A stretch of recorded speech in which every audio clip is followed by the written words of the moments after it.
बिस्मिल्लाहिर्रहमानिर्रहीम। अस्सलाम वालेकुम नाज़रीन, आप यूट्यूब चैनल देख रहे हैं। मैं इमरान ख़ान हूँ।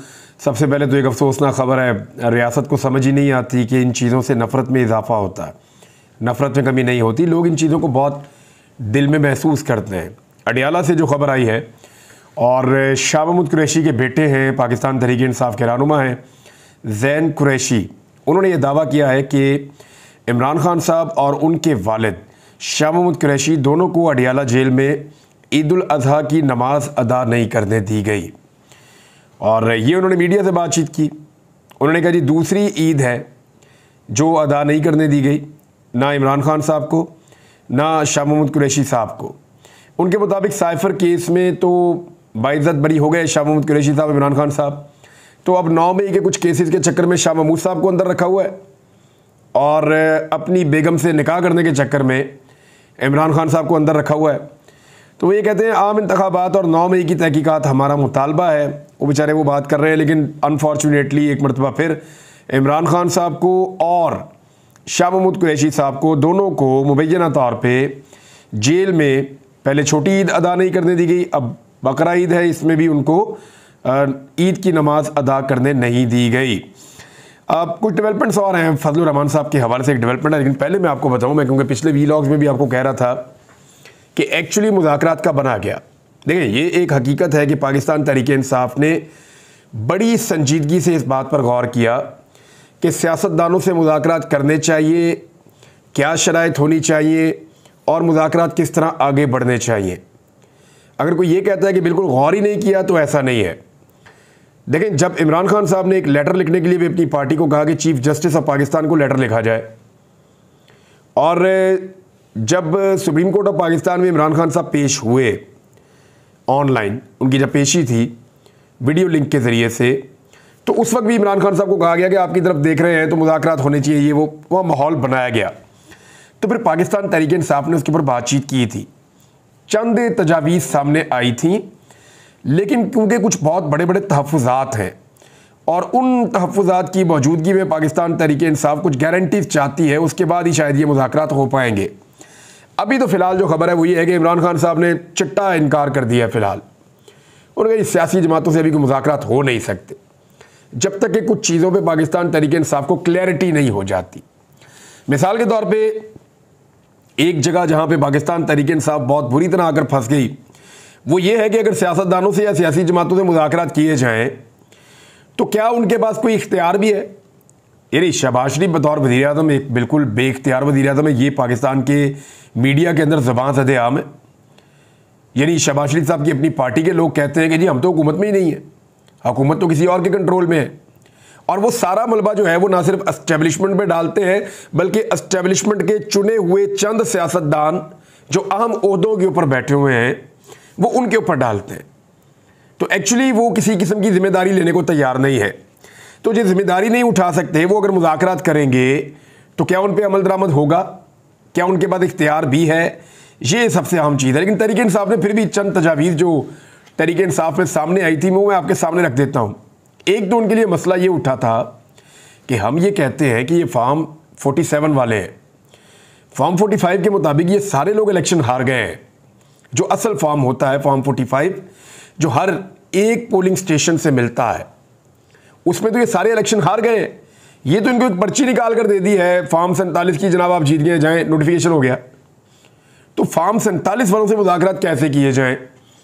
तो उसमें एक तजवीज़ ये थी कि जो फॉर्म 47 वाले हैं, बहुत सारे लोग ऐसे भी हैं ना जो फॉर्म 45 पे जीते हुए भी हैं। ऐसा तो नहीं है कि पूरी की पूरी जो हुकूमत है वो फॉर्म 47 वालों पे बनी हुई है। ये तो पीटीआई वाले भी मानते हैं कि 25 लोग 30 लोग या शायद इससे ज़्यादा या कम वो PMLN के भी जीते हुए हैं, कुछ लोग पीपल्स पार्टी के भी जेनवन जीते हुए हैं, कुछ लोग बाकी जमातों के भी जेनवन इलेक्शन जीत कर आए हुए हैं। तो वो जो जीत कर आए हुए हैं या वो जो हार गए और पार्टी में अहम हैसियत रखते हैं, जैसे साद रफ़ीक हैं, राना सनाउल्लाह, ये लोग हार गए, लेकिन ये फॉर्म 47 के ऊपर जाली जीत कर नहीं आए। तो ऐसे लोगों के साथ मुज़ाकरात किए जा सकते हैं, उनके साथ बैठा जा सकता है, ताकि ये हो जिसने हमारा मैंडेट चोरी किया उसके साथ हम फिलहाल नहीं बैठे, बाकी लोग हैं उनके साथ बैठकर हमने बात की है। दूसरा एक और बड़ा अहम मामला था कि तहरीक इंसाफ की ये तजवीज़ थी उनकी कि फॉर्म 45 का जो मामला है या इलेक्शन में धांधली का मामला है, इसको खालिसतन अदलिया के ऊपर और ट्रिब्यूनल्स के ऊपर छोड़ दिया जाए। अब उसमें उनका ये कहना है कि हमारा मुतालबा ये होगा पाकिस्तान तहरीक इंसाफ का कि जो ट्रिब्यूनल्स जजेस बनाएंगे, चीफ जस्टिस जो बना रहे हैं हर हाई कोर्ट के, वही इन केसेस को सुने और वो जो फैसला करें उसको मंजूर किया जाए। अगर वो फैसला फॉर्म 47 वाले के हक में आ जाता है, ठीक है, अगर फॉर्म 45 वाले के हक में आ जाता है तो ठीक है।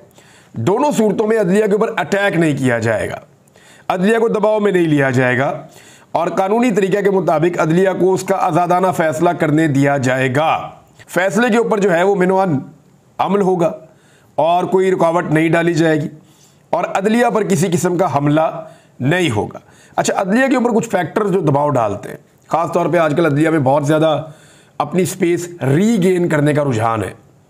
अदलिया बार बार शिकवा करती है, शिकायत करती है, जजेस लेटर लिखते हैं, तो इन सारी चीज़ों को भी रोका जाएगा।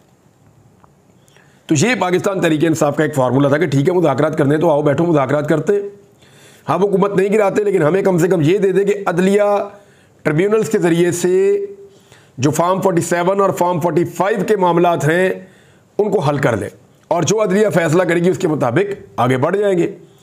अब ये चीज़ जो है वो PMLN को या जो इस वक्त हुकूमत में बैठी हुई जमातें हैं उन्हें, या जिन्होंने हुकूमत में बैठाया इन जमातों को, उन्हें सूट नहीं करता। वो सूट इसलिए नहीं करता कि जैसे ही आप अदलिया को उसकी स्पेस देंगे तो ट्रिब्यूनल धड़ाधड़ फैसले करेंगे और एकदम जो है वो पाकिस्तान तहरीक इंसाफ की सीटों की तादाद ऊपर जाना शुरू हो जाएगी। तो जैसे ही उनकी सीटों की तादाद ऊपर जाएगी तो इसका नतीजा क्या निकलेगा? हुकूमत चेंज हो जाएगी, जो हारने और जीतने वालों का तनासुब है वो चेंज हो जाएगा। तहरीक इंसाफ को उनकी जीती हुई आधी सीटें भी अगर वापस मिल गई, यानी वो जीते हुए हैं तो 180 के करीब सीटें उनका दावा है कि जीते हैं, तो इस तरह तो 2/3 अक्सरियत से ज़्यादा है उनके पास। लेकिन फ़र्ज़ करें उनकी जो 80-90 सीटें छीनी है उनमें से 40 भी वो वापस ले गए, तो वो पाकिस्तान में अपनी इंडिपेंडेंट हुकूमत बना लेंगे। और अगर उन्होंने अपनी हुकूमत बना ली तो फिर हुकूमत जो इस वक्त मौजूद है उसके लिए हालात बहुत बुरे हो जाएंगे। और सबसे बड़ी बात यह है कि कोई वादा हो तो पूरा कैसे होगा।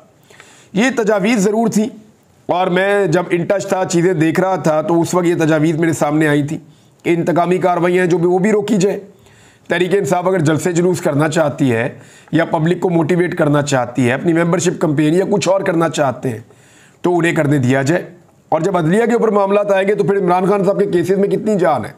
इस वक्त एक ही मुकदमा है अपनी अहलिया से निकाह करने का, उस मुकदमे में बाहर निकलते हैं तो इमरान खान साहब अपने घर आ जाएंगे, उनकी अहलिया भी अपने घर आ जाएंगी। शाह महमूद कुरैशी साहब 9 मई के मुकदमे में ज़मानत होगी, वो भी घर आ जाएंगे। तो ये सारे मामलात ख़त्म होते हुए दिखाई दे रहे थे। लेकिन तहरीक इंसाफ का जो एक बड़ा सवाल है और उनके पास जो इन्फॉर्मेशन है वो ये है कि नहीं, अभी इन सियासतदानों के हाथ में कुछ नहीं है, तो इनके साथ कैसे मुज़ाकरात किए जाएं। मिसाल के तौर पे खुर्शीद शाह साहब का एक स्टेटमेंट है। खुर्शीद शाह साहब ने एक तवक्को ज़ाहिर की है और बल्कि उन्होंने ये कहा कि मुज़ाकरात हुकूमत और अपोजिशन को मिल बैठकर करने चाहिए, मुल्क की खातिर मसाइल को मिल बैठकर हल करें, ये खुर्शीद शाह साहब ने कहा। और अपोजिशन और हुकूमत दोनों से उन्होंने अपील की है। अब ज़रा एक बात आप सोचिए कि पीपल्स पार्टी ना अपोजिशन में ना हुकूमत में, तो किधर है? कभी सोचा आपने इसके बारे में? यानी बिलावल जरदारी ने इस पार्टी को ऐसा कर दिया कि ना ये इधर है तो ना ये उधर है, बीच में लटकी हुई है। ये क्या टेस्ट है? यानी मेरी समझ से बाहर है कि बिलावल जरदारी जो खुद बड़े ज़ेर-ए-ताब रहते हैं लोगों की तनकीद में, बिलावल जरदारी जब आए तो उनको चाहिए था कि वो अपनी पार्टी को एक शनाख्त, एक पहचान देते। उन्होंने अपनी पार्टी को ये शनाख्त और पहचान दी है कि ना वो हुकूमत में ना वो अपोजिशन में है। ये अपोजिशन कर रही है जी पाकिस्तान तहरीक इंसाफ और हुकूमत कर रही है PMLN। और अगर आप पूछें पीपल्स पार्टी से कि आप किधर हैं, तो वो इन बिटवीन कहीं पे लटके हुए हैं।